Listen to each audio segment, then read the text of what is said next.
Yeah, that's correct. You know, if it's not there down the field, then sometimes you can't force it. I tried to force a couple balls at 7-on-7, and that's kind of the time to do it.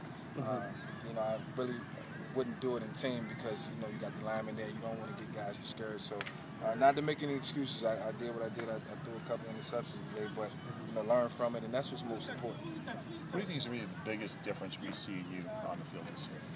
I think just the ability to manage the game. You know, whether we're in no huddle, whether we're in 2-minute, you know, whether I'm getting blitzed, and just, you know, being poised and making good decisions. I think is going to be, you know, the difference maker.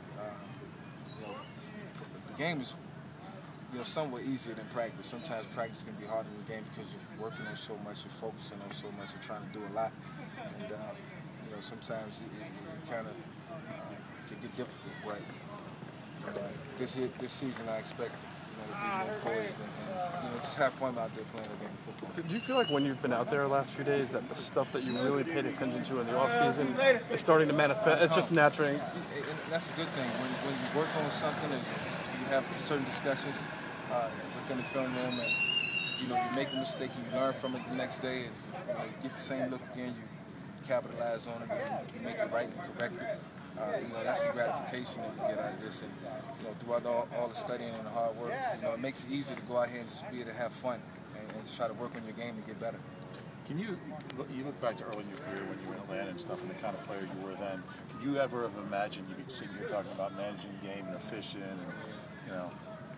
You know, it's unfortunate that, you know, I didn't have what I had now, but you know, that was just a situation that was created. You know, I mean, if it was meant to be, then God would have placed, you know, those people around me to help me progress, you know, as a quarterback. And not to say that I didn't back then. It was, you know, certain levels that I think you gotta, you know, and the foundations that you gotta set. You know, the bigger the foundation, the higher the peak. And, you know, we just try to, you know, build that foundation here, and that's what I had.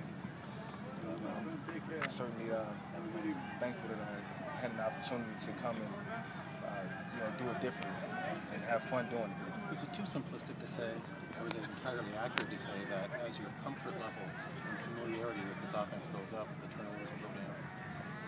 That should be the case, you know, and I want to say, you know, it's some truth to that, but you know, there's no substitute for maybe running with the football and somebody knocking it out of your hands.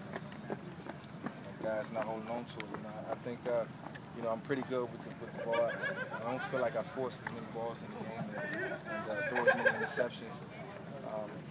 You know, but you know, the ball gets tipped. You know, some things happen, and you know, those are things that are out of God's control. But you know, I can say that, you know, the turnover should go down. We just got to protect the ball as an offense, as a unit, and it all starts with me.